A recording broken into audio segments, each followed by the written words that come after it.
Hello everyone. मैं नरेंद्र आपका स्वागत करता हूं अपने यूट्यूब चैनल वाइप एकेडमी पे। अब देखो, अपन पॉलिटी पढ़ रहे थे। पॉलिटी में अपन ने कल पार्लियामेंट पढ़ा था, तो उसकी कुछ बेसिक बेसिक जो टर्म्स थी वो पढ़ी थी अपन ने पार्लियामेंट की। तो अभी उससे अपन उसके आगे चलते हैं ना। हम लोग थे पार्लियामेंट में। पार्लियामेंट में हमने बेसिकली लोकसभा राज्यसभा ये सब देख लिया था कि उनमें डिफरेंस क्या है, वो सारी चीज़ें। अब थोड़ा सा उससे अपन आगे बढ़ते हैं। तो अपन ने कल देखा कोरम क्या था, वो सारी बातें। अब उससे जो आगे की चीज़ें हैं कि सेशन चलता कैसे है, उसमें क्या क्या टर्म्स यूज होती हैं बीच में। जो इंपॉर्टेंट टर्म्स कौन कौन सी हैं जो पार्लियामेंट के अंदर काम आती हैं अपने, तो वो अपन आगे करते हैं।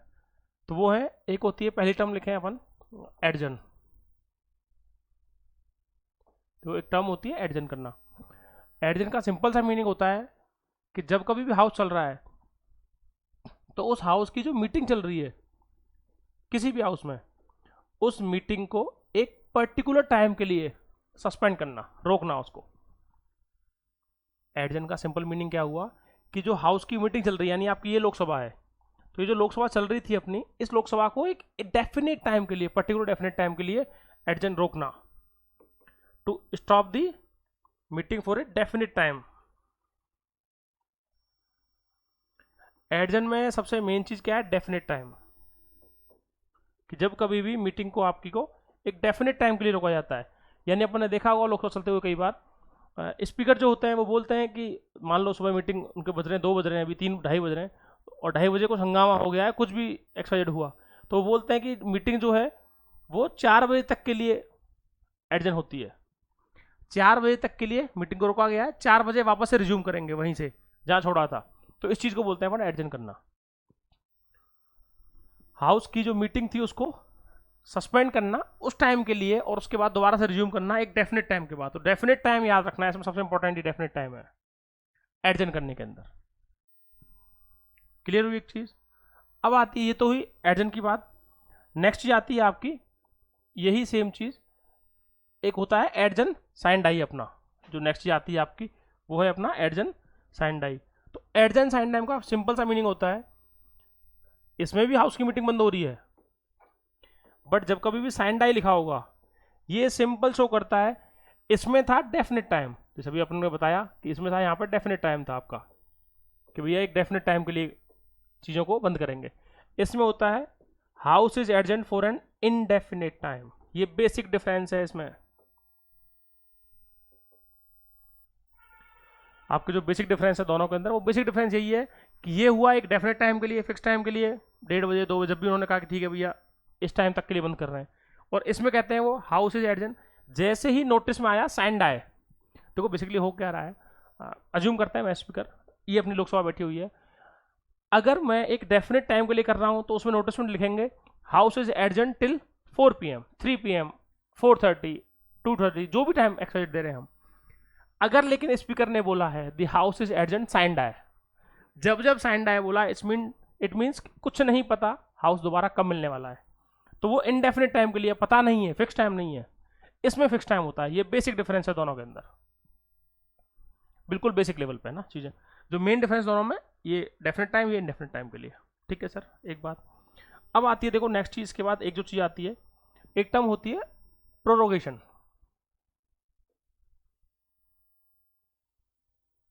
एक टर्म है प्रोरोगेशन। प्रोरोगेशन का मीनिंग क्या होता है कि जब कभी भी आपका जो सेशन चल रहा था, जैसे ही सेशन खत्म हुआ आपका कोई भी सेशन, तो सेशन खत्म होने के बाद में मान लो आपका बजट सेशन चल रहा था, एग्जाम्पल के लिए ना, अपना बजट सेशन काम कर रहा था। ये फॉर एग्जाम्पल आपका 30 मार्च को खत्म हो गया, एग्जाम्पल है सर, है ना। 30 मार्च को बजट सेशन खत्म कर दिया, तो 30 मार्च के बाद में स्पीकर जो है बोल देंगे हाँ सर ये अपना सेशन खत्म हो गया पूरा, सब चीजें।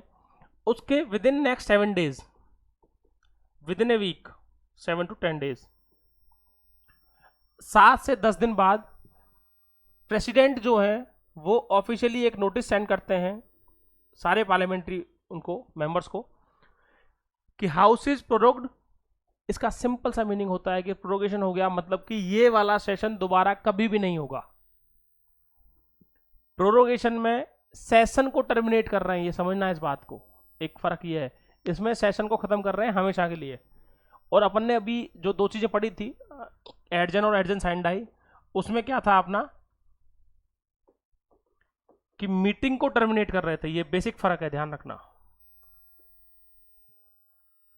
एडजन और एडजन, उसमें ये बेसिक फर्क है बहुत। एडजन साइंडाई में और एडजन के अंदर, दोनों के अंदर हम जो कर रहे थे वो एक पर्टिकुलर टाइम के लिए जो मीटिंग थी उस मीटिंग को कैंसिल कर रहे थे बस। हाउस की हमारी लोकसभा चल रही है तो उसकी मीटिंग कैंसिल हो रही थी, सेशन में फर्क नहीं पड़ रहा था। इसमें सेशन खत्म होता है बस, ये बेसिक डिफरेंस है। ये दोनों कौन करता है आपका? स्पीकर। एडजन और एडजन साइंडाई डन बाय स्पीकर। देखो क्वेश्चन यही आते हैं, इस तरह की बातें पूछी जाती हैं अपने। ये स्पीकर कर रहा होता है दोनों काम, ये सेशन के बीच में होते हैं और ये होता है सेशन खत्म होने के बाद। यानी प्रोरोगेशन जैसे हुआ किसी पर्टिकुलर सेशन का, इट मीन्स वो सेशन दोबारा कभी नहीं होगा। अब फिर से वो सेशन रिपीट कभी भी नहीं होगा। इनमें ऐसा नहीं होता, इसमें ये एडजन किया तो दोबारा मिलेंगे कुछ दिन बाद, कुछ टाइम बाद, फिक्स टाइम बाद। इसमें मिलेंगे लेकिन ये नहीं पता कब मिलेंगे, बट उस सेशन में दोबारा मिलेंगे। ये बेसिक डिफरेंस है तीनों के अंदर। ठीक है सर, अपने को एक समझ में आई। अब आते हैं नेक्स्ट चीज पे। तीनों टर्म समझ में आ गई अपने को। देखो नेक्स्ट होता है एक एडजनमेंट मोशन।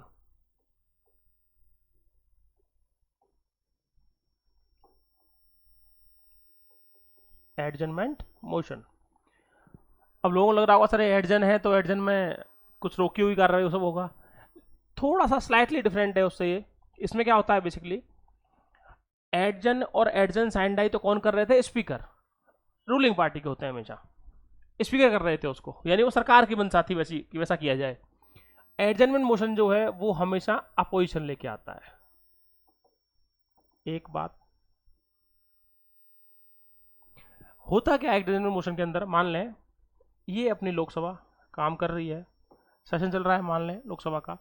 अगर वो सेशन चल रहा है लोकसभा का और उस टाइम उस सेशन को कोई भी कार्रवाई चल रही थी, मान लो 3 बज रहे हैं, 3:30 बज रहे हैं, कोई भी कार्रवाई चल रही है, लेकिन कोई भी आपके यहाँ नेशनल इंपॉर्टेंस का ऐसा कोई इवेंट होता है जिसपे कि सरकार डिस्कशन कर ही नहीं रही है। कई बार देखा होगा ना, विपक्ष में और पक्ष में लड़ाई होती है चीज को लेके कि विपक्ष बोलता है कि हमें डिस्कशन चाहिए, बहस चाहिए इस मुद्दे पे, लेकिन सरकार उससे बच रही होती है हमेशा, क्योंकि सरकार बैकफुट पे होती है। ये सभी सरकारों में होता है हमेशा। तो अगर कोई नेशनल इंपॉर्टेंस का कोई इशू है या कोई ऐसा इशू है जो डिस्कस होना चाहिए, तो एडजमेंट मोशन के अंदर एक तो अपन ने क्या पढ़ा था, अभी कल पढ़ा था अपन ने, इस चीज को देखा था एक लास्ट क्लास में कि अपने पास एक टूल और था ऐसा ही, 0 आवर था। अब सवाल वही आएगा दिमाग में कि सर फिर 0 आवर में फर्क क्या है? ये तो एक ही बात हुई दोनों। सर एक बात नहीं है, डिफरेंस बताएंगे अभी दोनों में डिफरेंस क्या है। अभी दोनों में कंपैरिजन करेंगे इन दोनों में। 0 आवर में बेसिकली हम सिर्फ डिस्कशन कर रहे थे, ये ध्यान रखना। इसमें डिस्कशन होता है, वोटिंग होती है। एडजमेंट मोशन तो बेसिकली एक प्रस्ताव है, बिल है, एक प्रस्ताव है एक तरह से। मोशन का मतलब प्रस्ताव होता है। और यहां 0 आवर में सिर्फ डिस्कशन हो रहा था। 0 आवर में वोटिंग नहीं होती कैसी भी, किसी भी तरह की। 0 आवर में जब कभी कोई टॉपिक आता है तो उस पर वोटिंग नहीं होती कैसी भी, किसी भी तरह से। लेकिन एडजमेंट मोशन में वोटिंग होती है। तो ये डिफरेंस है दोनों में। होती नेशनल इंपॉर्टेंस की चीजें डिस्कस है, टॉपिक वही होते हैं सारे। आते हैं अगली बात पे। तो देखो इसमें होता क्या है, एडजमेंट मोशन के लिए तो मोशन लाने के लिए मिनिमम 50 मेंबर्स की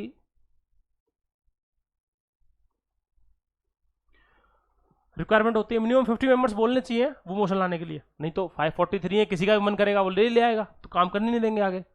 तो विपक्ष के मिनिमम 50 मेंबर यानी 50 एमपी जो होते हैं लोकसभा के, वो रेडी होने चाहिए इसके लिए, एडजमेंट मोशन लाने के लिए। अगर वो 50 रेडी होंगे तो ही ला पाएंगे, नहीं तो नहीं ला पाएंगे अपन। एक बात सिंपल सी है ना।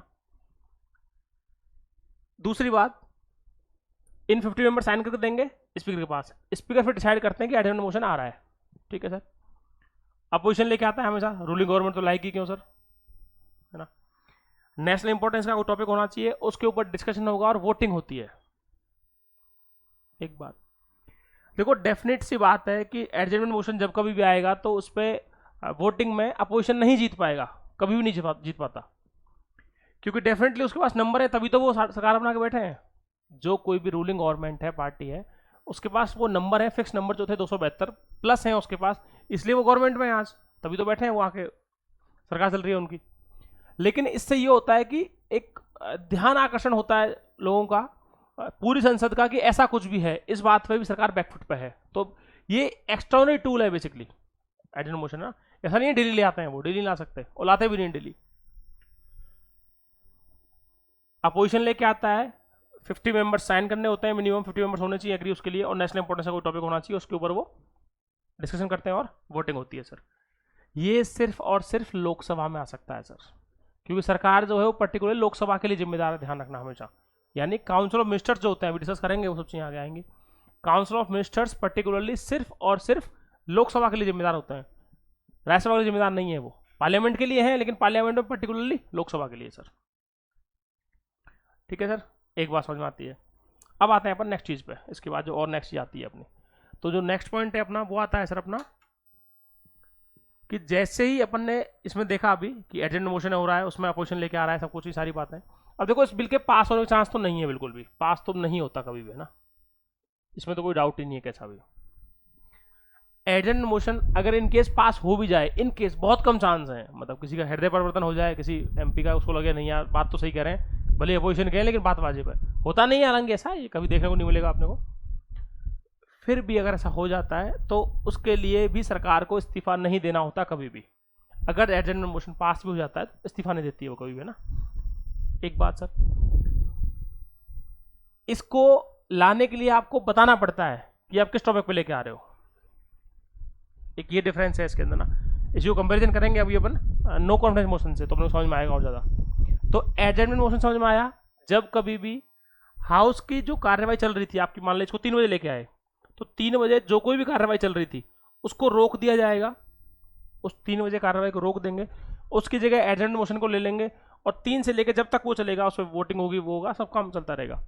तो रेगुलर बिजनेस जो है हाउस का वो रुक जाएगा उस टाइम पे। उसके बाद में जैसे ही एडजमेंट मोशन को लिया हमने, उस टाइम रोक देंगे उसको, रोक दिया, एडजमेंट मोशन लिया। देखो प्रैक्टिकली समझते हैं इस चीज़ को, ये लोकसभा बैठी हुई है आपकी, अज्यूम करें अपने आसपास, तभी समझ में आएंगी। पॉलिटिक्स टफ नहीं है, बना रखी है लोगों ने, हुआ बना रखा है कि ये पता नहीं क्या, एकदम समझ में नहीं आती है। और लोग बेवकूफ़ी ये भी करते हैं, मैंने मोस्ट ऑफ द लोग देखे हैं, आर्टिकल्स रटने में लगे हुए हैं, रटा भी रहे हैं, टीचर्स ही वही बोलते हैं शुरुआत में कि भैया आर्टिकल रट लो, आर्टिकल नहीं रटोगे तो कुछ नहीं होगा। सच वो नहीं है, लेकिन ये समझ में आया, यूपीएससी क्वेश्चन ऐसे पूछ रही है, अब वो स्टेटमेंट देती है ऐसे है। उन्होंने एक स्टेटमेंट दिया, बेहद सिंपल स्टेटमेंट था सीडीएस के अंदर, कि prorogation is always after the is always followed by आपका एडजन ऑफ द हाउस। तो स्टेटमेंट जो है, अब अगर आपने इस तरह से पढ़ा हुआ है चीज़ों को, आपको समझ में आती है पहले ये पहले ये पहले ये, तो कर पाएंगे। अब रटने के लिए वो चीज़ कहीं दे ही नहीं रखी, स्टेटमेंट दे नहीं रखा। लक्ष्मीकांत सब रटते हैं, नहीं रटनी होती, समझ नहीं होती है बस कि वो फंक्शनिंग कैसे हो रही है उसकी, और वही मैटर करता है, ध्यान रखना। ठीक है सर, अगली बात है ना। तो एडजमेंट मोशन समझ में आया अपने को, रेगुलर बिजनेस को बंद कर देते हैं। वापस से ब्रीफ कर रहा हूं पूरी कहानी 1 मिनट के अंदर।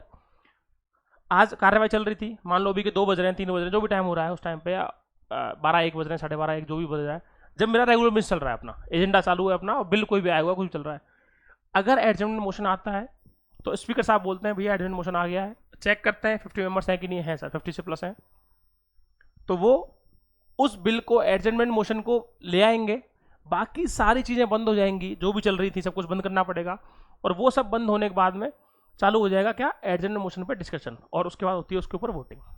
ये है सिंपल चीज़। डन सर, आगे आते हैं सर नेक्स्ट चीज़ पे ना। तो अपन ने adjourn sine die, adjournment motion और प्रोरोगेशन, 4 चीज़ पढ़ ली अपन ने। अब आती है सर नेक्स्ट चीज़, एक और होते हैं बेसिकली मोशन ही जो है, पढ़ ही रहे हैं तो बता देते हैं सर। जैसे अपन ने पढ़ा होगा सर, एक होता है सेंसर मोशन।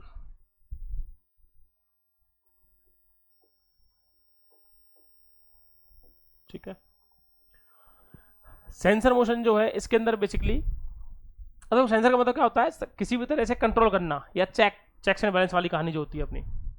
तो सेंसर मोशन के अंदर बेसिकली सरकार के ऊपर सेंसर लगाने के लिए, यानी सरकार की पॉलिसी अगर पसंद नहीं आ रही है, अपोजिशन को कभी नहीं आती सर, ये कहने की बात है, तो वो सेंसर मोशन लेके आती है हमेशा। सेंसर मोशन कभी भी ला सकते हैं। एक बात, सेंसर मोशन लाने के लिए आपको रीजन बताना पड़ता है सर, एक बात, पहली चीज सरकार को उसको आपको स्पीकर साहब को बताना पड़ेगा लोकसभा के अंदर कि हम सेंसर मोशन ला रहे हैं, उसका रीजन देना पड़ेगा आपको क्यों ला रहे हो। ऐसे वो डेली आएंगे, काम ही नहीं करने देंगे वो, है ना। सेकंड चीज सर, अगर सेंसर मोशन पास हो जाता है तो सरकार को रिजाइन नहीं करना पड़ता। इस तरह ही समझना बातों को। अगर सेंसर मोशन पास हो तो सेंसर का मतलब सेंसर बोर्ड चेक करना किसी चीज को। सेंसर मोशन अपोजिशन लाता है, पहली बात मूव्ड बाय अपोजिशन हमेशा, है ना। तो अपोजिशन जो अपना सेंसर मोशन लेके आ रहा है उसमें रीजन देना पड़ता है, उसका कारण बताना पड़ेगा आपको। रिजाइन सरकार को नहीं करना पड़ता, गवर्नमेंट को रिजाइन नहीं करना पड़ता, सरकार जो है उसे रिजाइन नहीं करना किसी भी तरह से। और सर ये पास भी हो गया तो ज़्यादा इंपैक्ट नहीं पड़ता है इसका, और सरकार की किसी पर्टिकुलर पॉलिसी उसके लिए लेके आना पड़ता है इसको पर्टिकुलरली, है ना। सेंसर मोशन पर्टिकुलरली किसी इंडिविजुअल के खिलाफ ला सकते हैं, यानी किसी पर्टिकुलर मिनिस्टर के खिलाफ ला सकते हैं, एक बात, है ना।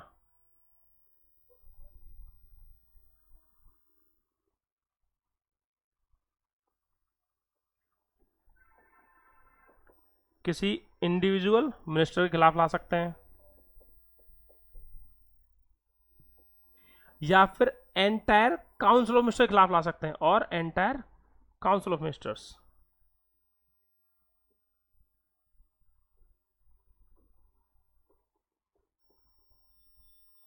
ठीक है। यानी या तो किसी एक एक सिंगल मंत्री के खिलाफ ला सकते हैं, या पूरे पूरे जो मंत्रिपरिषद होता है अपना, काउंसिल ऑफ मिनिस्टर्स होते हैं अपने, एंटायर जो मिनिस्टर होते हैं उसके खिलाफ ला सकते हैं, एंटायर काउंसिल ऑफ मिनिस्टर्स, इन्हीं खिलाफ ला सकते हैं, ठीक है सर। एक बात, ये काम की बातें हैं इसकी सेंसर मोशन की, ठीक है सर। इसी का जस्ट दूसरी चीज जो है, नेक्स्ट चीज जो आती है वो है आपका no confidence motion.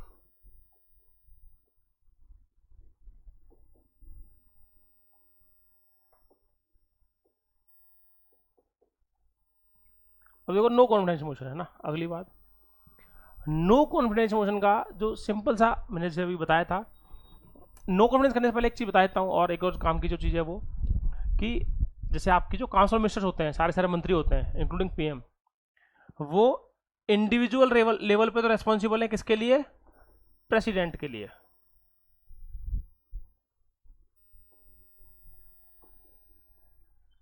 Individual responsible है प्रेसिडेंट के लिए, लेकिन वो कलेक्टिवली, यानी जब जब पूरे के पूरे मंत्रालय की बात हो रही है तो रेस्पॉन्सिबल है वो पार्लियामेंट, और उसमें भी पर्टिकुलर आपका लोकसभा। ये समझना सर, ये काम की बात है।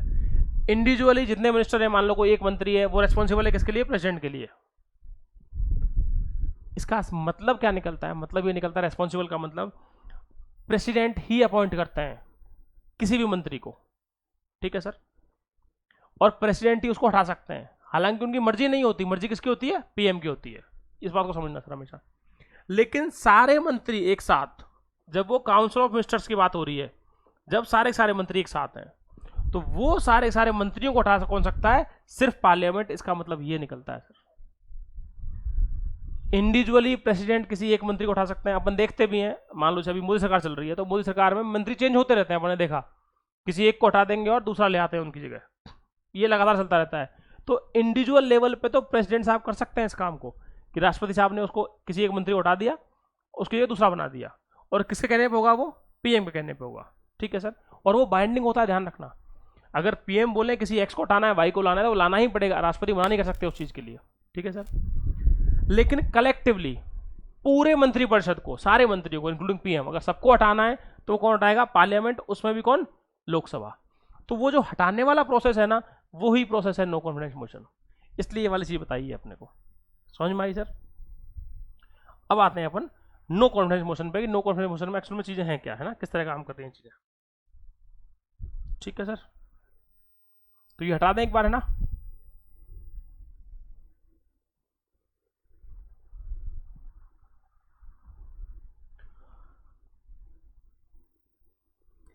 नो कॉन्फिडेंस मोशन लाता कौन है हमेशा सर, एक ही बात, वही सेम बात, अपोजिशन लाएगा पहली बात तो, यानी उसे किसी भी तरह से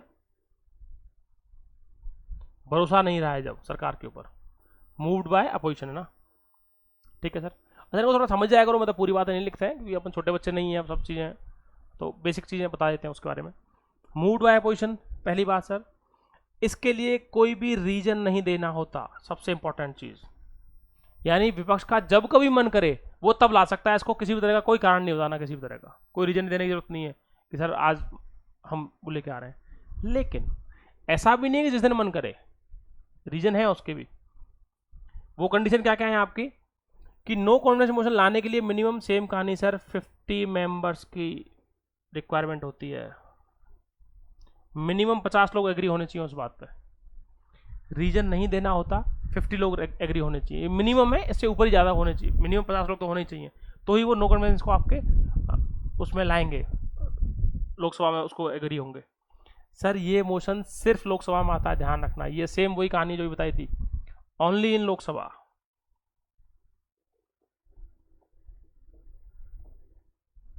ठीक है सर, अगली बात देखो, सवाल यही बनते हैं, स्टेटमेंट ही आते हैं सीधे, इन सबको स्टेटमेंट फॉर्म देती है यूपीएससी।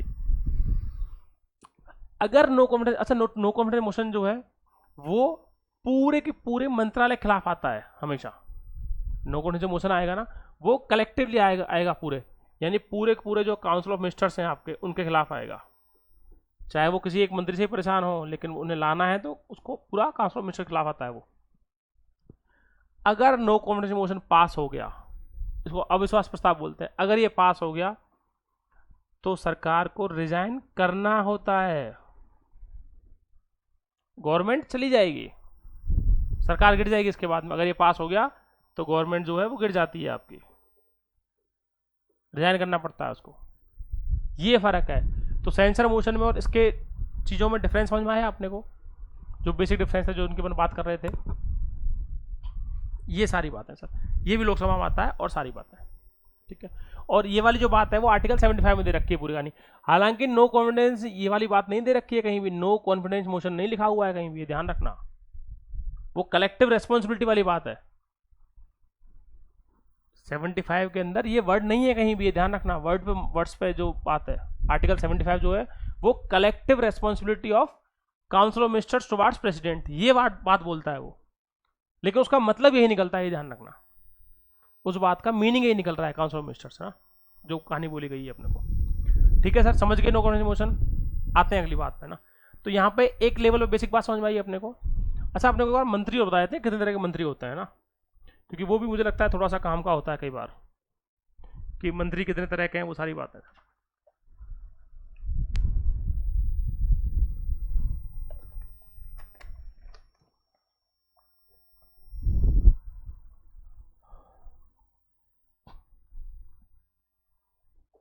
देखो, काउंसिल ऑफ मिनिस्टर्स, क्योंकि ये कई बार बीच बीच में काम आएगा, तो अपने को एक बार एक लेवल पर आइडिया रहना चाहिए इस चीज़ का भी ना। तो ये काउंसिल ऑफ मिनिस्टर जो होते हैं, काउंसिल ऑफ मिनिस्टर का मतलब टोटल मंत्री जो होते हैं आपके, ठीक है। तो वो हो सकते हैं आपके, एक होते हैं पहले कैबिनेट मिनिस्टर,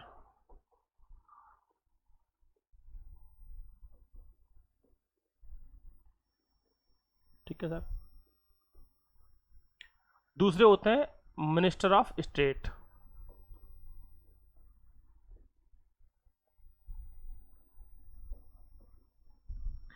तीसरे होते हैं सर आपके यही सेम मिनिस्टर ऑफ स्टेट, लेकिन independent charge.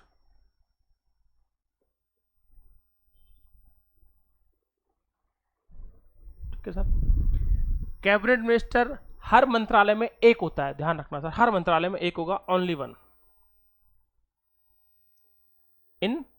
One in every ministry, ये एवरी पोर्टफोलियो बोल सकते हैं, इन एवरी मिनिस्ट्री।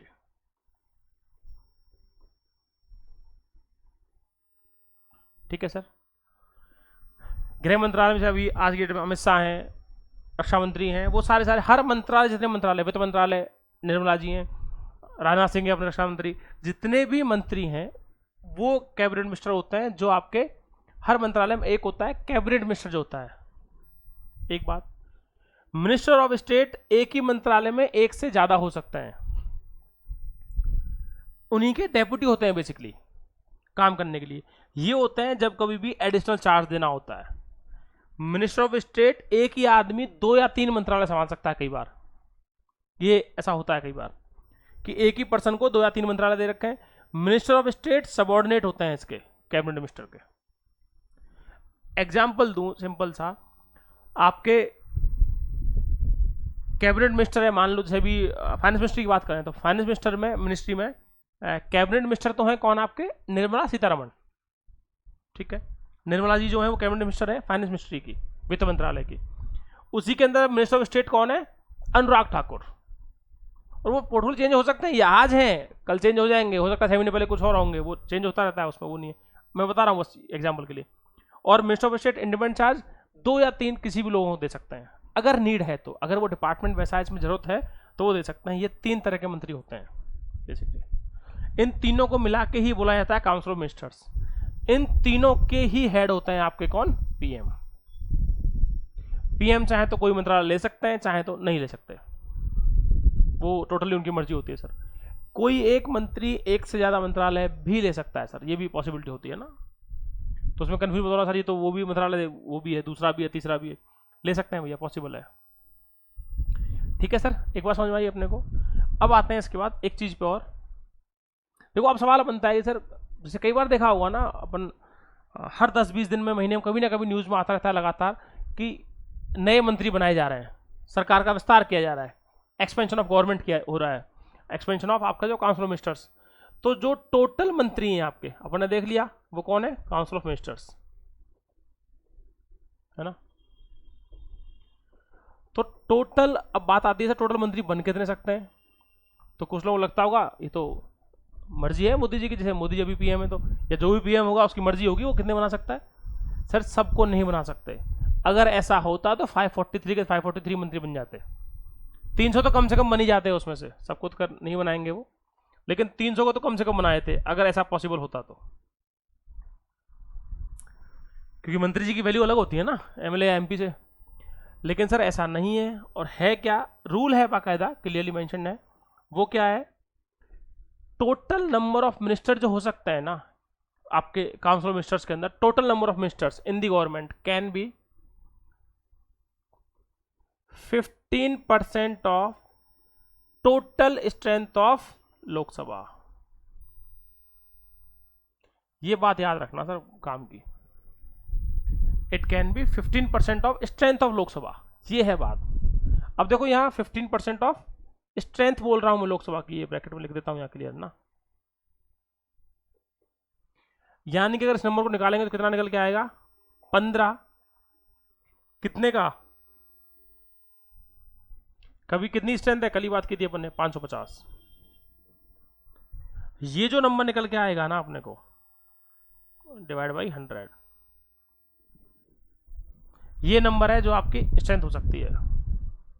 तो अगर रफली इसको कैलकुलेट करते हैं तो वो निकल के आएगा आपका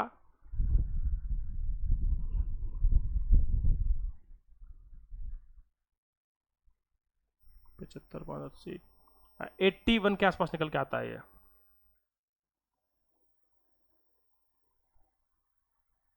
ठीक है सर, 80 से 81 के बीच में निकल के आता है कुछ, तो मैक्सिमम 81 मेंबर्स हो सकते हैं आपके आज की डेट में सर। 81 लोग हैं जो मैक्सिमम मंत्री बन सकते हैं भारत सरकार में। ये बिल्कुल आसान बात है, सिंपल चीज।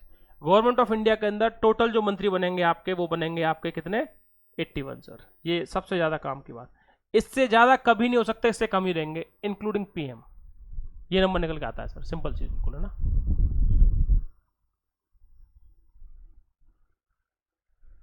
ठीक है, क्योंकि 81 पॉइंट कुछ आएगा तो 81 में कुछ निकल के आता है ना, 81 पॉइंट को जो भी कैलकुलेशन आएगी एक बार देख लेना, 81 से 82 मैक्सिमम हो सकते हैं शायद, 81 ही है वैसे फाइनल तो ना। ठीक है सर, एक बात समझ में आई अपने को, सिंपल सी, जो नंबर निकल के आ रहा है अपने को, तो ये इसको कैलकुलेट कर लेना, एक बार कैलकुलेट करके देख लेते हैं एक बार कितना, मैंने रफली देखा है, देखो मैं 15 75 75 और 15 75, तो 75 में और 7.5 जोड़ लेंगे तो 75 अच्छा 7 5 12, ठीक है 82 आएगा भैया, 82 आएगा ये ना निकल के। ठीक है सर, हाँ मतलब अपन पॉलिटी पढ़ रहे हैं ना, तो ये नंबर निकल के आता है अपना 82 सर, ठीक है। वो तो ग्राफ ये देखा था अपन ने। 82 मैक्सिमम मंत्री हो सकते हैं सर, ये ध्यान रखना सरकार के अंदर, सिंपल सी बात है ना।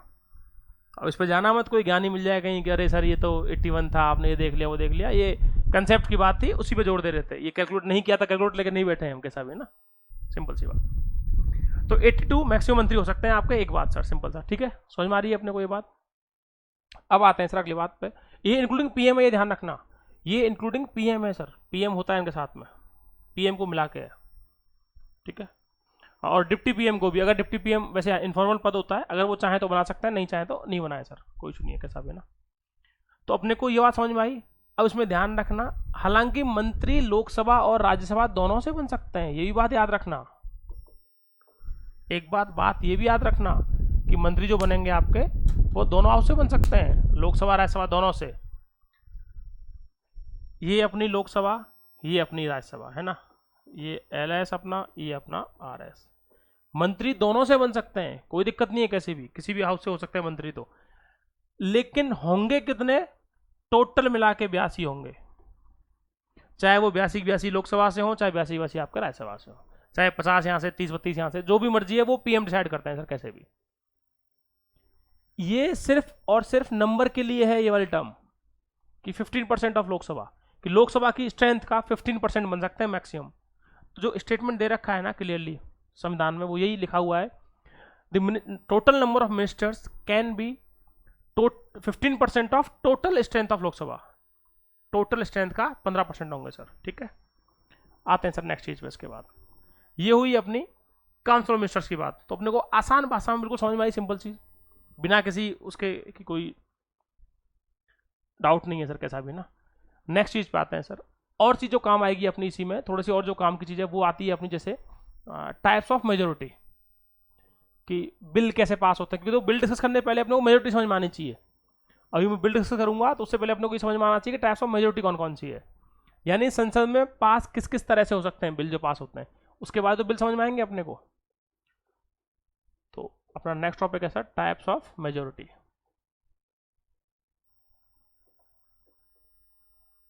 ठीक है। तो टाइप्स ऑफ मेजोरिटी की जो बात हो रही है अपनी, उसका सिंपल सा मीनिंग निकल के आता है टाइप्स ऑफ मेजोरिटी का। कितने तरह की होती है मेजोरिटी, 3 तरह की होती है सर, कौन कौन सी,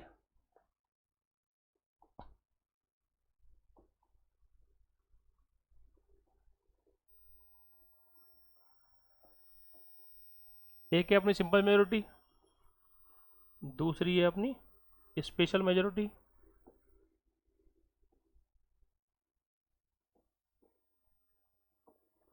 और तीसरी है अपनी special majority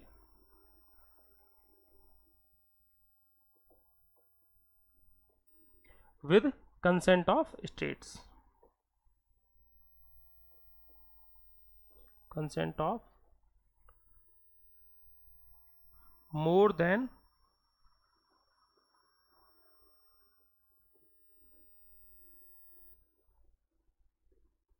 half of the states.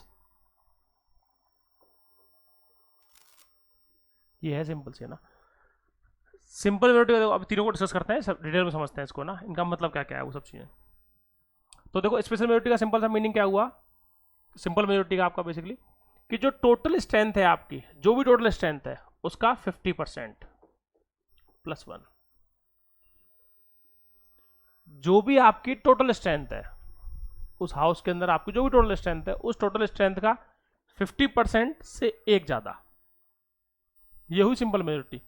यानी कि अगर मैं लोकसभा की बात करूं तो 550 है, तो 550 का आधा कितना हुआ आपके पास, 550 टोटल स्ट्रेंथ है, इसका आधा कितना हुआ अपना 275, तो 275 में एक ज्यादा, सिंपल चीज। सेम कहानी राज्यसभा में, तो जो भी टोटल स्ट्रेंथ है उसका 50% से एक ज्यादा सर, ये तो हुई simple majority. Simple majority bills कौन से पास होते हैं आपके, जैसे एग्जांपल के लिए देखें तो कोई भी ऑर्डिनरी बिल्स होते हैं वो पास हो जाते हैं आपके ना। अब आती है बात सर सेकंड कंडीशन की, स्पेशल मेजोरिटी की। तो जो स्पेशल मेजोरिटी है अपना, उसका मीनिंग निकल के आता है सिंपल सा पहली कंडीशन तो फुलफिल होनी चाहिए, यानी कि स्पेशल ये जो सिंपल मेजोरिटी है आपकी ये तो होनी चाहिए। 50% प्लस 1 वाली बात तो होनी ही चाहिए, वो तो है सर। उसके साथ में 2/3 of present and voting.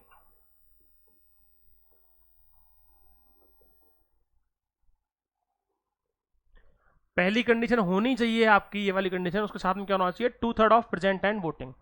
Total जितने प्रेजेंट हैं और वोट कर रहे हैं उनका 2/3 होना चाहिए। ठीक है सर। तो देखो आप उसको थोड़ा सा उसमें समझते हैं डिटेल में ना, वो क्या है,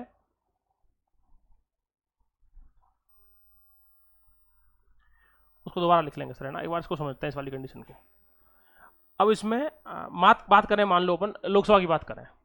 लोकसभा में मान लो उस दिन 400 ही लोग आए हैं, एग्जाम्पल के लिए 450 लोग आए हैं, 543 टोटल है, उसमें से उस दिन 70-80-100 लोग जो भी एबसेंट थे, तो उस दिन टोटल 450 लोग आए हैं जो प्रेजेंट हैं और वोट करने वाले हैं। मैं एग्जाम्पल दे रहा हूँ सर, समझना इस बात को। सेकंड वाली कंडीशन, इसमें तो डाउट था ही नहीं, कैसा अभी 50% प्लस 1 है, स्ट्रेंथ का टोटल कर देंगे, कोई डाउट नहीं है सर। 450 मेंबर्स आज प्रेजेंट हैं और वोट करने वाले हैं वो। एक बात, जब ये 450 प्रेजेंट हैं सर और वोट करने वाले हैं वो, तो जैसे अपन एक चीज देखें यहाँ पे, तो पहली कंडीशन फुलफिल करने के लिए कितने चाहिए? अपन ने देखा 275, तो उससे ज्यादा वोट मिलने चाहिए इनको, पहली कंडीशन। तो इसमें से इन्हें कितने चाहिए? प्रेजेंट वोटिंग 450 है, तो 450 का 2/3, तो कितना निकल के आएगा? रफली 300। अगर इन्हें 300 वोट मिल रहे हैं, मान लो कोई बिल लेके आए, हम कोई बिल लेके एक्सवाइजेड जो स्पेशल पास करना है अपने को, जैसे फॉर एग्जांपल आपके फंडामेंट राइट्स हैं, फंडामेंट राइट्स को अगर पास करना है आपको, डीपीएस पास करने हैं, तो वो आपके इससे पास होते हैं, स्पेशल मेजोरिटी से। सिंपल बात।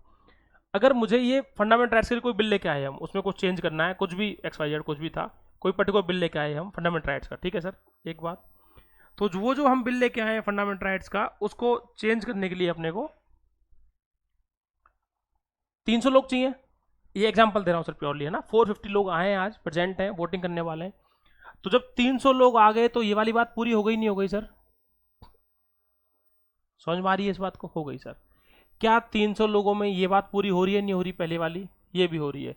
तो दोनों कंडीशंस इंडिविजुअल लेवल पे फुलफिल होनी चाहिए एक साथ। एक ही बिल के लिए आपको ये कंडीशन भी चाहिए आपको, और आपको कंडीशन ये भी चाहिए, उसे बोलते हैं स्पेशल मेजोरिटी। तो हाउस के अंदर मिनिमम एक नंबर होना चाहिए कि वो नंबर आपके पास मिनिमम रहना चाहिए, अगर वो जितने प्रेजेंट एंड वोटिंग है उसका। ये मैंने एग्जांपल लिया है सर, समझ गए इस बात को? ये रटने की जरूरत नहीं है 300 को, ये एग्जांपल लिया है मैंने। 450, 500 भी हो सकते हैं, वो 430 भी हो सकते हैं, कम ज़्यादा हो सकते हैं, उसके साथ वो नंबर लगाएगा, बट वो नंबर हमेशा इससे ज़्यादा होना चाहिए सर। समझ गए बात को? सिंपल चीज़ सर, ठीक है। अब आते हैं सर नेक्स्ट बात पे ना। तो यहाँ तक ये वाली बात समझ में आई अपने को, दोनों मेजोरिटी। देखो अब डिस्कस करते हैं अपन थर्ड मेजोरिटी, है ना। तो तीसरी वाली जो है उसमें क्या है,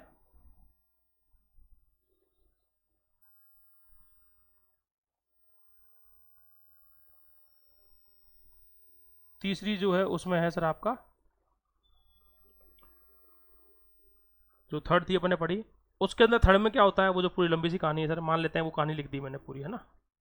इसमें मेजोरिटी का इसके अंदर है आपकी सेकंड कंडीशन तो होनी ही चाहिए, यानी स्पेशल मेजोरिटी से पास करना है आपको पार्लियामेंट में। उसके साथ में पार्लियामेंट में तो स्पेशल से पास करना है, उसके साथ में आधे से ज्यादा राज्यों की सहमति होनी चाहिए। इसका मतलब क्या निकलता है सर, जो आपके ये सारे राज्य हैं अपने स्टेट्स हैं, इन स्टेट्स में हाफ स्टेट्स होने चाहिए, 28 है अभी, तो मोर देन 14, तो 15 या उससे ज्यादा राज्य, 15 या उससे ज्यादा राज्य सहमत होने चाहिए। किस चीज के लिए? उस बिल को पास करने के लिए। लेकिन स्टेट से कैसे होगी वो? सिंपल से, ये इसमें बड़ा डिफरेंस है, ये ध्यान रखना सर।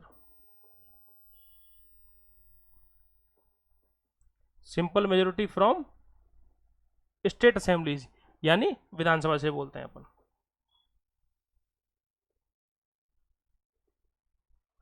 तो तीसरी वाली बात की मतलब क्या निकला अपना, स्पेशल मेजोरिटी फॉलो होनी चाहिए, तीसरी वाली में दूसरी कंडीशन तो होनी चाहिए, यानी ये दोनों कंडीशन फुलफिल होनी चाहिए।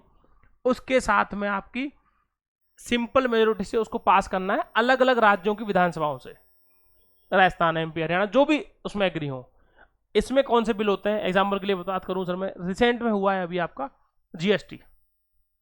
रिसेंट में 2017 के अंदर जो जीएसटी पास हुआ आपका, वो जीएसटी आपका इस वाले एग्जाम्पल से पास हुआ था, इस वाले उससे तरीके से।